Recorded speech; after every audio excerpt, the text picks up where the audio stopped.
Welcome to my live stream. I'm going to be doing some dictation on my next book, Glacier Tomb. This thriller is set in El Calafate, Argentina, a place I've actually been, and it's based on the Perito Moreno Glacier. I'm going to give you a little bit of information on it just before we get started to give you some background. The Netflix description of it is, I'm reading from my iPad here, as you can see. It is based on ice, relic, and survival. A relic frozen in Patagonia's ice ignites a deadly fight for international power and money. I'm still working on that one. Maybe it might be international power and resources. That'll be better. One of the things about these experiences about writing is that it's kind of an evolutionary process. You come up with things, you think, oh, that's the most brilliant idea ever, and then, yeah, kind of blows up. So hopefully my audio looks good, everything looks good. Cool. So, right, let's see. The tagline of Glacier Tomb is, "Where ice buries secrets, blood flows." Bum, bum, bum. And the log line, meaning what you would pitch to a Hollywood producer, is an ancient relic frozen in Patagonia's ice ignites a deadly fight for survival in the battle for international resources, power, and money.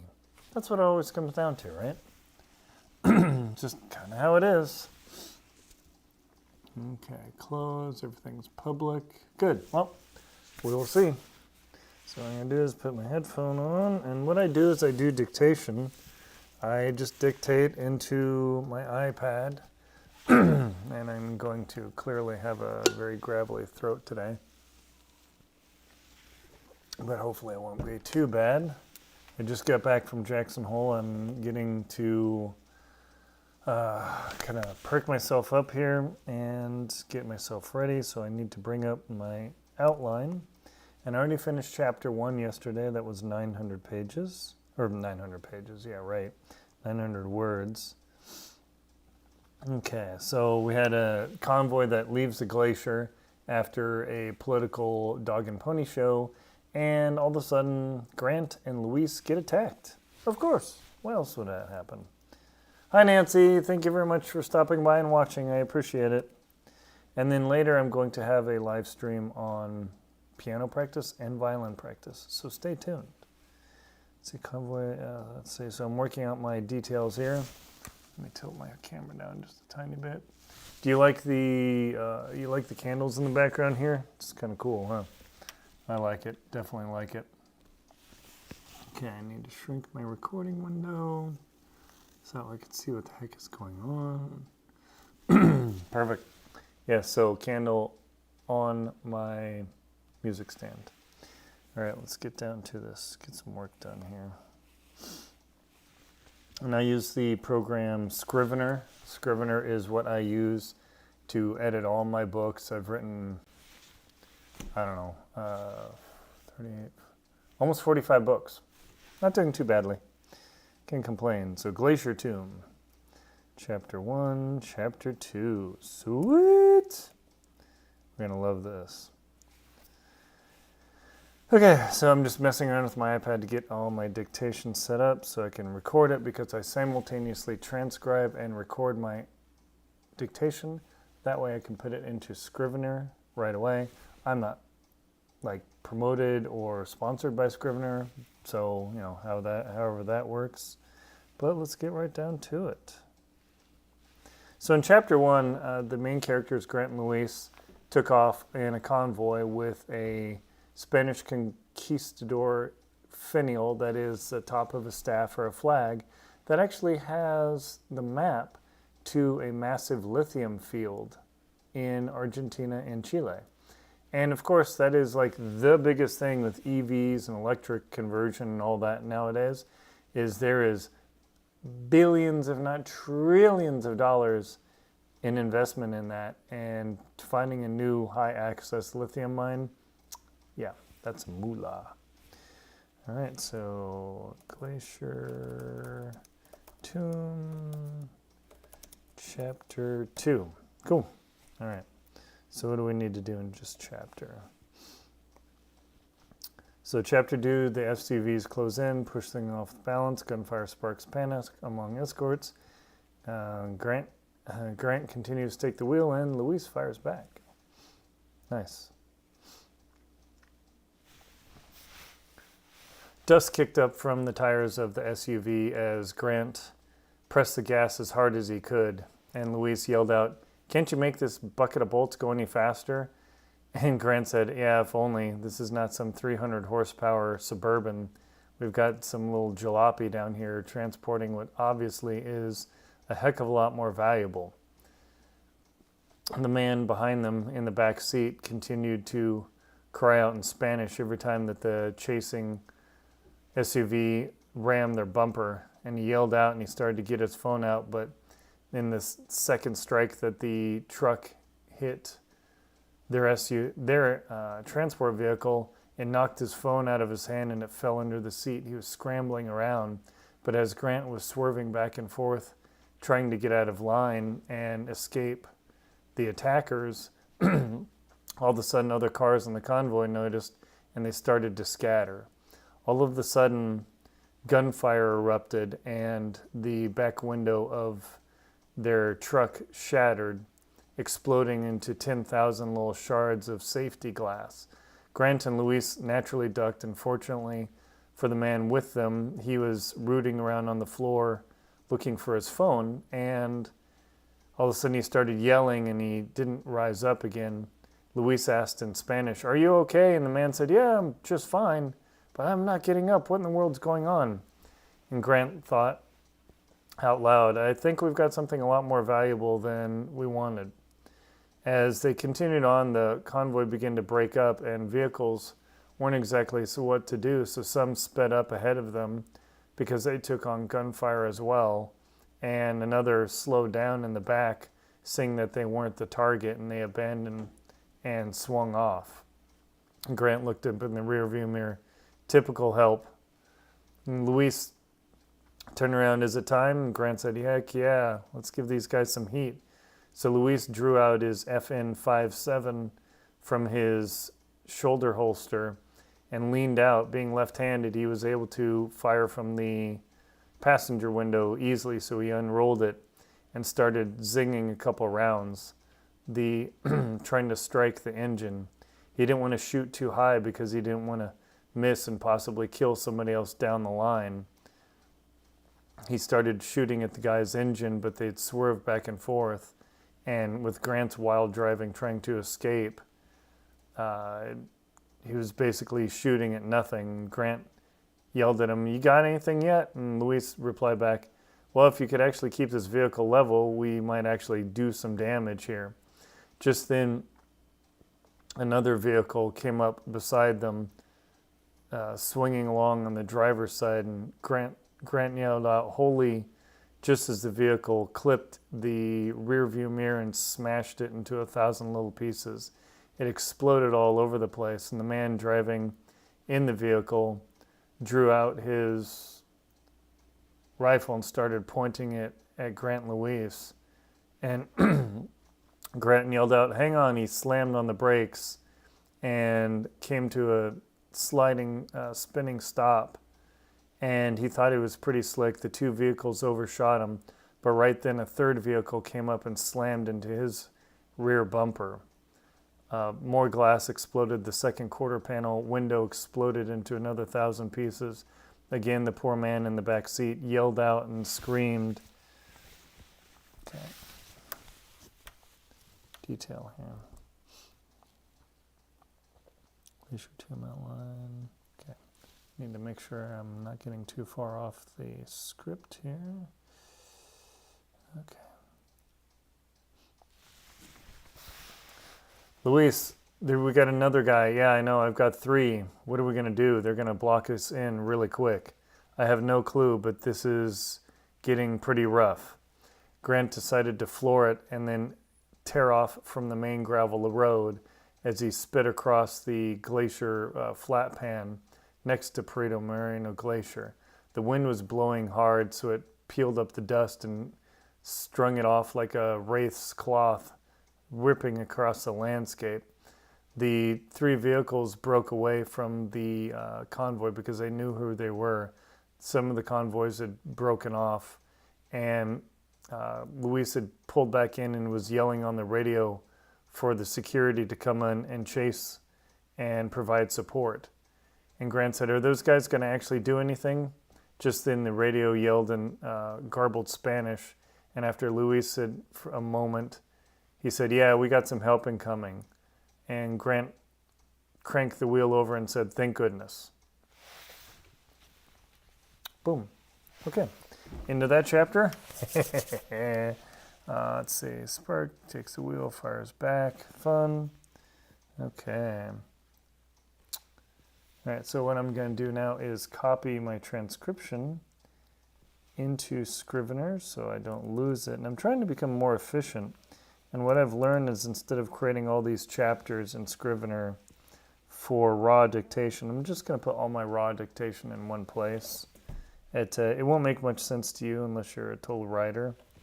But I've got the whole dictation here. You can see it there, scrolling. And then, where in the heck is it? Oh yeah, there we go. There's my complete chapters, which of course I haven't completed. And then my raw dictation is right at the top there. So that's how I do this. I used to do chapters of raw dictation. It was just way too much time consumed. So that's just how it is. Let's see. We've got Nancy here. Hello, and then the Kiki Gallery. Hello, Kelly. Thank you very much for watching. If you're into knitting, please check out the kikigallery.com. Kelly Gaffney, my girlfriend, has incredible knit designs that you can purchase and download to create beautiful hats and shawls and mittens and all sorts of beautiful wear. So very cool there. So good to see you again. Thank you very much for watching, and we will continue on here. So that's 1,700 words. Okay. Chapter 3, contractors through. Oh, good. This is where it gets interesting. Well, it's always interesting, but this is action, adventure, baby, and thriller. We don't go snooze fest. Woo, woo, woo, woo, woo. Actually, I'm reading a current Steve Berry book. Pretty interesting author. He's one of the big 5 technical archaeological thriller writers, and he writes with a very historical angle. So it's actually pretty interesting reading. It's not as fast-paced as mine. Mine's more of explode onto the scene and then kind of slow down, give you some information tidbits, and go up. Steve Berry's books tend to be action with a lot of dripping knowledge, and then they kick up, so they're actually a different style than mine, but mine are in the same genre as Steve Berry's. So if you like Steve Berry, you'll definitely like my books. Okay, I forgot to turn my little timer over here, so I've got that 25 minutes. And let's see, there we go. So we're going to crank on to chapter 3. On to chapter 3. Okay. Get some water in my gullet. Okay, chapter 3. Here we go. All right, and so I'm recording and transcribing my text here.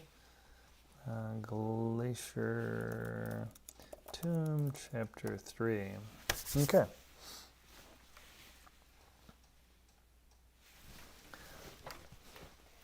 As Grant continued to drive across the dry grit pan of the Perito Moreno Glacier landscape, several vehicles came up and started pushing after him, and they'd simply overpowered him. They just simply did not have enough power to outpace these guys, and plus they had weapons, and Grant and Luis only had simple pistols, but these guys had rifles.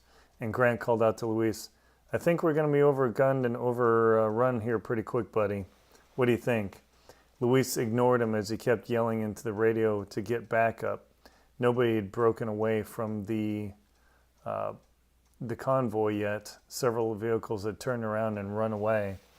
And Luis said, typical politicians, "It sounds like they do have a couple of armored vehicles coming up, or not armored vehicles, armed vehicles coming up, but they're probably going to be a minute behind us.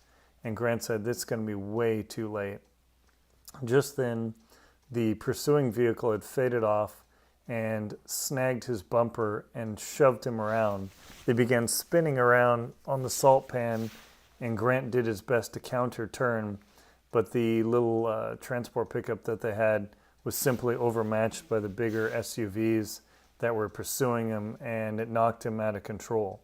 They spun around, and Grant did his best to power slide and catch in reverse, but the vehicle that was ahead of him slowed down and boxed them in, and the vehicle that was chasing them came right up to their front bumper, because now Grant was facing the opposite direction, and men immediately disgorged from all three vehicles, rifles brandishing, yelling in Spanish and Portuguese to get out of the vehicle. Grant and Luis knew that they had weapons, but against a half dozen armed men with rifles, they knew they were way overpowered. They simply stopped, and Grant put the vehicle in park, and they both put up their hands. They told the poor man in the back seat, Javier, don't even worry, just put your hands up. I think these guys won't do anything too bad. They came up and shoved the rifle barrels into the passenger and driver's side window and started yelling. The message was obvious. They didn't need to understand Spanish, even though Luis did. Grant nodded and slowly put his hand down and opened the door, making it clear he wasn't grabbing a gun. He didn't want to get shot. Luis did the same, and then the man peeked up, and one of the other, Javier in the back seat, peeked up, and yelling ensued by the gunmen surrounding, and they started pointing in the back seat. And Luis yelled out, hang on, he's just an observer, don't do anything. Javier, get out here. And as he stood up, he slowly made his way out, and he unlocked the door. And the man, the clear lead man, started yelling and shoving a rifle in Grant's face. And Grant just simply looked at the man deadpan and said, what do you want? Do you want the vehicle? I don't really care. Take it. Just don't hurt anybody here, and don't do anything stupid. With that, the man continued to yell in Spanish to his other men, and Grant saw that he actually had torn off patches on his uniform, and he knew right away that these guys were local military, and they weren't exactly sure who they were, but he knew that they were definitely on the payroll of somebody. Luis started talking to the men in Spanish, trying to explain what was going on and asking, and all they did was offer him a butt of the rifle to the gut, and he stumbled over. Grant thought about cold cocking him, but he didn't want to take a rifle round to the chest. Javier stood behind the vehicle with wide-eyed. He was completely shaking. The men walked to the back of the vehicle and began unlocking the catches of the rear, and in a few seconds they had everything broken open and were taking out the wooden crate out of the back. The three men just stood there as the armed group began unloading it and moving it to their vehicle, and without so much of a word, Grant was surprised they were still alive. They loaded the wooden crate into their lead SUV, and all three vehicles men hopped in and floored it. They all tore out and headed across the salt pan. Nice. That's how we roll here, baby. Okay, copying that text, dropping this into Scrivener. Another 783 words, baby. Booyah, love it. Okay, chapter 4 incoming. Okay, so that was the end of Act 1. Ending some lemonade. I think I'm going to enjoy some lemonade. Okay. Okay, let's see. It's clear you love to get up to write in your genre. That is the life. Hey, thanks, Melissa. Appreciate the compliment there. One moment. I need to get some lemonade. Water is too boring. Be right back.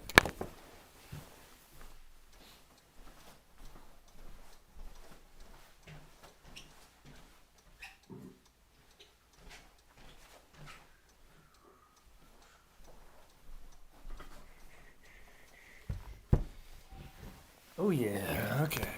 Back online. Hopefully you didn't miss me. Alright.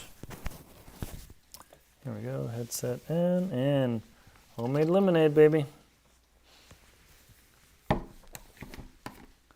Little Crystal Light. After I skied across Greenland, and I wrote about that in my book, Two Friends and a Polar Bear, my buddy Terry Williams had traveled with Crystal Light, and while I was drinking plain, though absolutely pure Greenlandic ice melt water, he was enjoying something a little more tasty, so much better. Okay, chapter 4. What's going on in chapter 4? So I've got my, you can't see my setup here. Let me tilt the camera down so you can see what the heck's going on. You can see I've got my phone here, which has my outline, if it would stop going to sleep. Here's the outline of my book. So just kind of read on that. And then I've got my iPad here with a Scrivener showing my text, and then I've got the recording app recording my transcriptions, and then somewhere down here you can see my laptop just barely here. There you go. So that's my basic setup. And I'm working on editing, where is it? Iron Catacomb, that is my book based in Rottenburg, Germany. Rottenburg ab Ob Tabar. Totally cool place. If you check the picture of me out in my little garb of a sword and chainmail armor, I am so ordering that from Germany. I just couldn't fly home with it. Okay, so chapter 4, let's get this going. Got a long way to go. Of course, I didn't start the timer early enough, but that's okay. Chapter 4, baby. What do we got? Okay, so the pursuing convoy takes off. Contractors, Glacier Edge looming ahead. Cool. Okay, that sounds like fun. It's funny when I write these outlines, and then I'm going along. And it's been a week since I've worked on my book, which, but I've been traveling in Jackson Hole and doing a lot of stuff there. I completely forgot what I was doing, so now I got to come back to it and kind of re-grind myself. It's kind of funny, honestly. Alrighty. Okay, so Glacier Tomb. I love the name, Glacier Tomb. Like, Glacier is dangerous, tombs are spooky. What a marriage made in heaven. Tomb 4. Okay. Glacier Tomb number 4. Let's see. Contractors, crates ripped down in chaos, break free alive. Okay, cool. Good.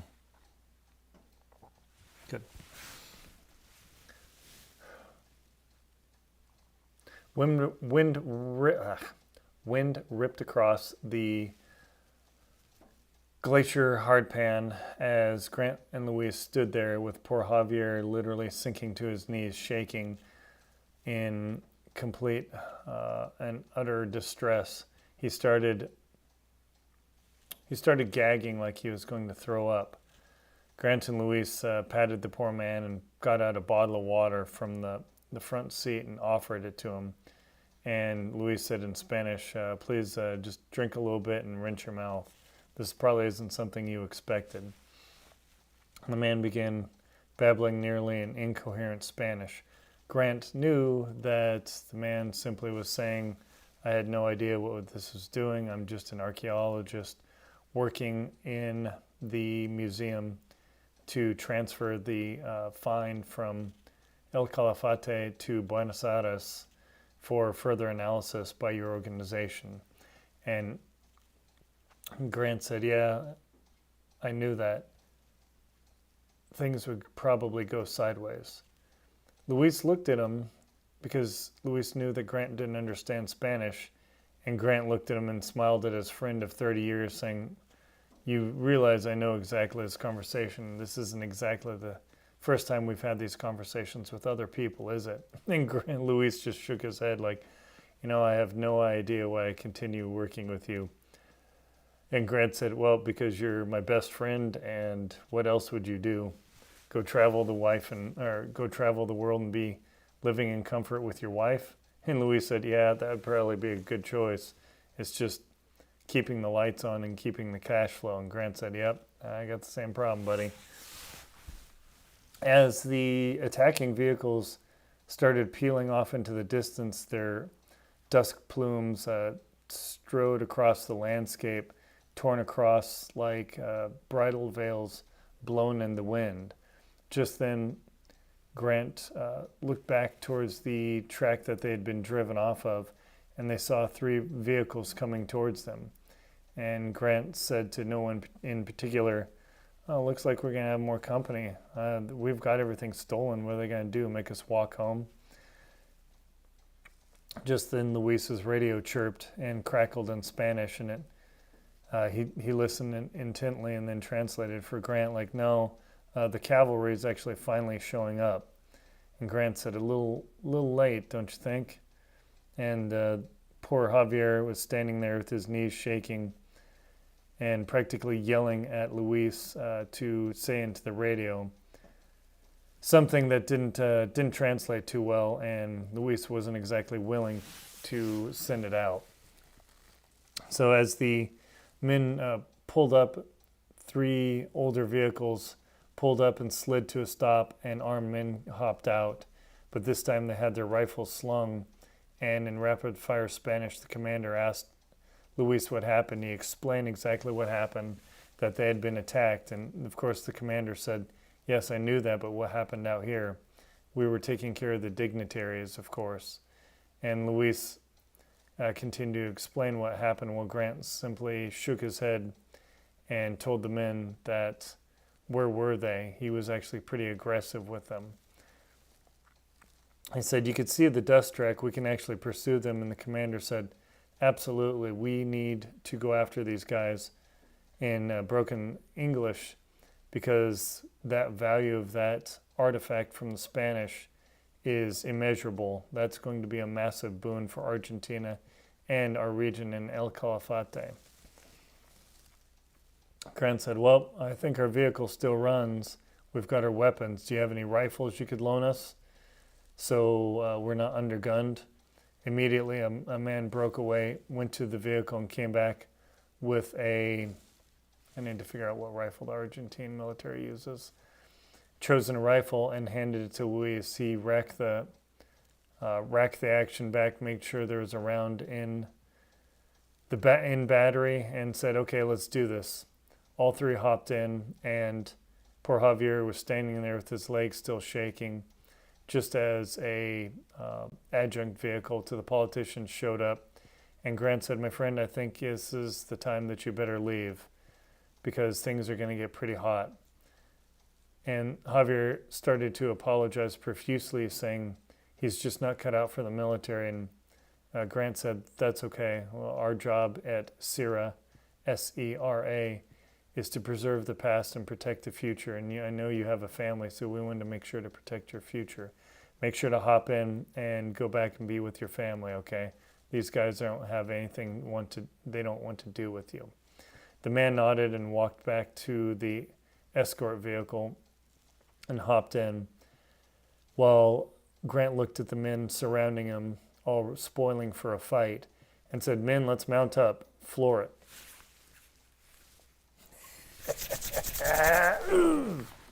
I love this. This is fun. This is actually more fun doing dictation live, because you can actually see the whole process. And now, copy text.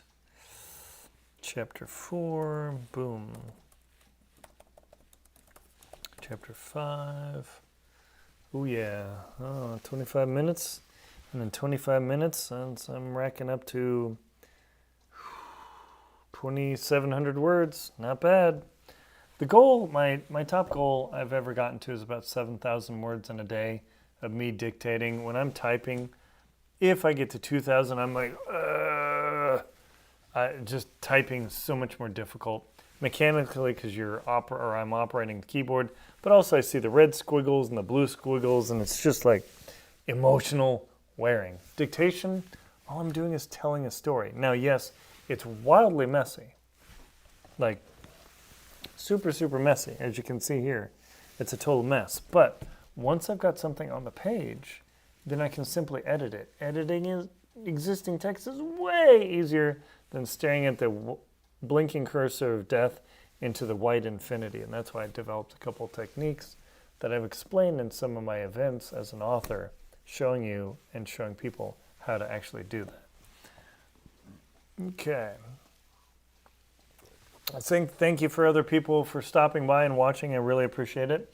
Just for those of you who've tuned in right now, I'm working on my book, Glacier Tomb. This book will be available at my website, aaronrlinsdau.com/SERA/glacier-tomb. And that will be coming out, it's September, that will be coming out next month. So stay tuned. This fast read, high action story is part of the SERA or SERA universe. And once I finish this book, I'm going to move on to the Magellan Deception, which is my first flagship novel. That guy's hovering at 150,000 words as the author edition. And that will be ready in, I think, early December. I'm hoping, dear Lord. So I'm definitely cranking stuff out as fast as I can to bring it to you so you can have more fun and games. So I've got Black Ice. So I've got Black Ice as my available exclusively at my website. The Last Echo, The Shepherd's Code, Bone Road, and then Iron Catacomb, and now Glacier Tomb. And I have one more book in the lineup to come out, so I've got everything ready. So when I release Glacier Tomb, there's somewhere for you to go to. And now that I've got five or six books, whatever it is, in my fiction series, then I can hop over from the SERA Archives series to the Grant Colson series, and then give you the big fat doorstop books like, let's see, Steve Berry's book is 300 and it's practically 400 pages. That's about what my book's going to be. And this is in, let's see, so that's this 5.5 by 8.5 format, about this size, a touch thicker. This is the sort of thing that I deliver to you for the best fun and games. All right, cranking it out. Okay, time to get some more words in. Let's do this thing. Cheers turns deadly, fishtail. Okay, so chapter 5, this is where things get interesting, because in thrillers, you always have to have a chase, and Grant and Louise are not exactly in a powerhouse vehicle trying to go after a bunch of bad guys, and they're pretty undergunned. At least they've got a rifle now. But this is where things get a little bit interesting. And we're in the first part of Act 2. I use a 3-act structure with Act 2 split into Part A and Part B. I follow the classic design of literature, and I use what is called my Sith outline structure to deliver an emotional experience for you, but also I use a technique called chiastic structure, which follows classic biblical design, literature design, Harry Potter, Star Wars, like all the great people in Hollywood and in old stories used chiastic structure, and that's what I'm going to use in Glacier Tomb as well. So, on, let's see, 76251. Oh, the FNAL went to AI, showed several different versions. Yeah, none of these guys have a 7. Let's say Nancy was asking about these guys using 7.62 rifles. Those are heavy machine guns. Those are way more powerful than AK rifles or AR rifles. 7.62 by 51 round is a little serious boom, boom, boom. That is the type of gun that one of the characters in Black Ice actually carried. And that is, and that's what's called a battle rifle. Most soldiers don't carry a battle rifle because the ammo is way heavier, the firepower is heavier, and it'll pretty much turn you deaf. So let's see if I can get this done before my time of life runs out here. But definitely thank you for the, I'm looking at my laptop here. Thank you very much, Nancy, for the information. But I don't want to use that heavy a rifle because it's just like too much gun. If you could ever say too much gun in a thriller, I should probably be spanked for that. Okay. Back to transcription, recording. Glacier Tomb, Chapter 5. Okay, so here's Chapter 5. Vehicles fishtailing, going crazy. Close quarters gunfire. Oh, yeah. Okay, here we go.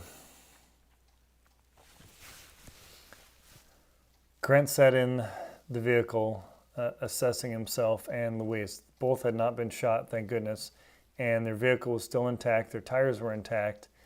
And he looked at his friend and said, "Are we really going to do this in this tin can?" And Luis said, what choice do we have? We can certainly go home, but that's not exactly going to make Justin Draylen at headquarters happy.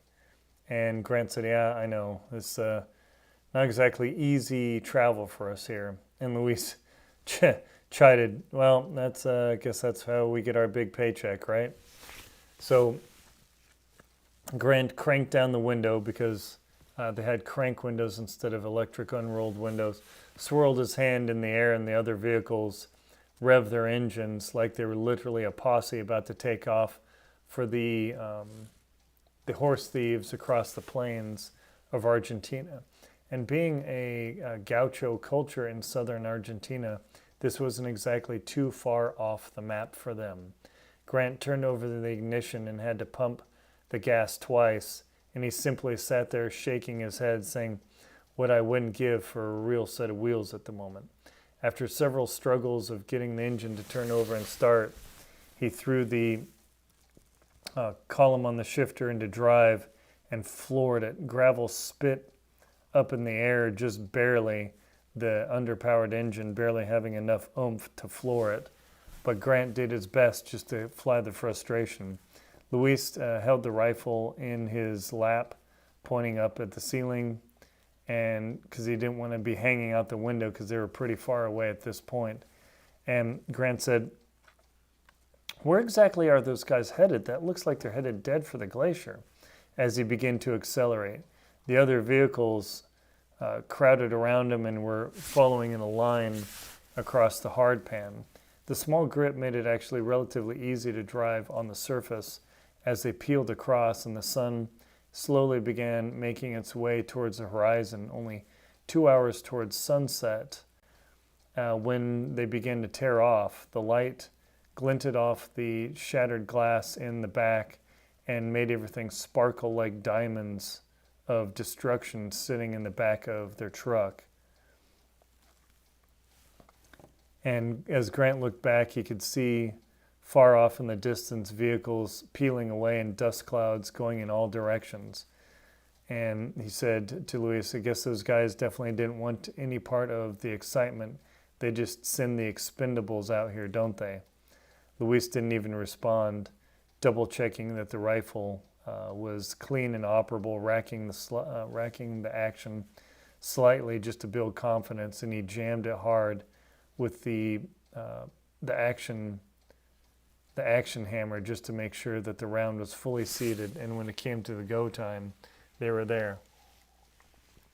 As they began tearing off across the landscape, the other vehicles faded out into a slight V behind Grant and Luis, because Grant and Luis were the head guys. Even though the commander had his orders, he was commanded to actually follow in Grant and Luis's lead, simply because they were the ones that were the most knowledgeable about the artifact. And Luis picked up the radio and actually told the commander to string ahead, but the commander replied back in English that these men are headed directly for the glacier. Do they even know where they're going? And Grant looked at Luis and shrugged as he continued to smash the gas pedal as far as he could against the floor. And he said to no one aloud, I sure hope the hell that the pedal doesn't break through the rusty floorboard, just as they bounced over a couple of rocks and jostled the men banging around. Luis said, well, I hope, hopefully you didn't, or you stopped by the dentist, because if you didn't, a couple of your fillings might be knocked out of your head shortly. And Grant laughed and said,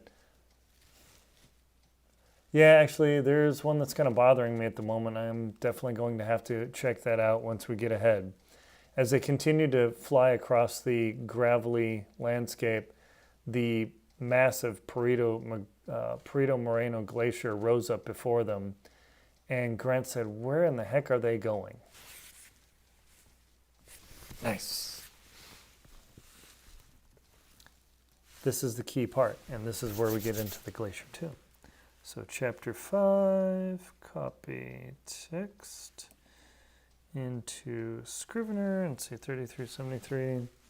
How many words was that? And I like to keep track of what do we got. 3373 minus paste 4103. Oh, another 730 words.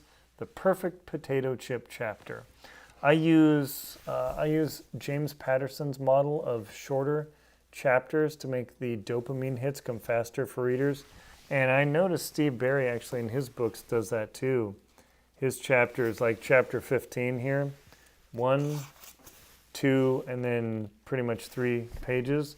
That makes the book a lot more fun to read, because I will fully admit that when I'm reading my books and it's late at night, I'm like, oh my gosh, I'm so tired. And I turn the page and I get to chapter 15. What do we all do? We go flip, flip. Oh, that's only 3 pages? Oh, I can read 3 more pages. And all of a sudden you're at 2 a.m. reading a book, and that's how I design my books for you.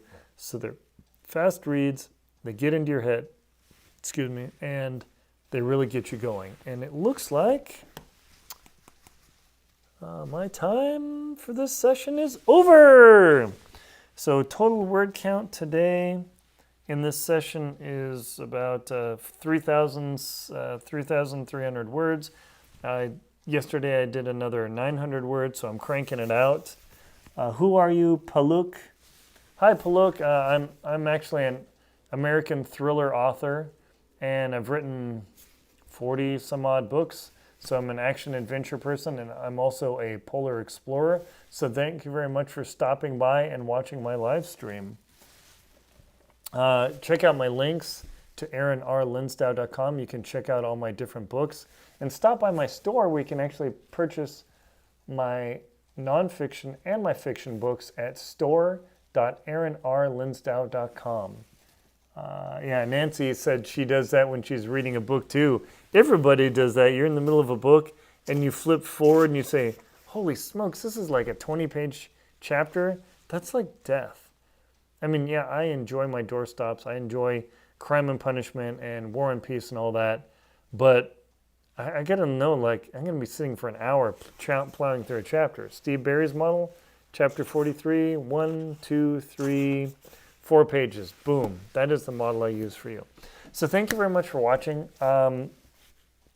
Let's see. What is my best book? In nonfiction, my best book is Antarctic Tears. I will actually give a link in the chat. One moment, please. And I will actually give you a link in the chat to my book, Antarctic Tears. Okay, here we go. Okay. That's my best nonfiction book. And currently my best fiction book is Black Ice. You will love Black Ice. Total thriller. Here's my best fiction book. Thank you very much for stopping by and watching. Cool. Paluk, or sorry if I'm please forgive me if I'm mispronouncing your name. I'm looking on my laptop. Palak. So Palak, thank you very much for watching. Nancy, Kelly, Melissa, I'm not exactly sure who else is online, but I see several other viewers online. Thank you very much for stopping by. Please subscribe and watch. I will be doing more of these live streams. This is how I deliver the books to you. I write them, I dictate them, I edit this crazy mess into a book so you can have your next adventure. Thank you very much for watching, and I will see you soon. Goodbye.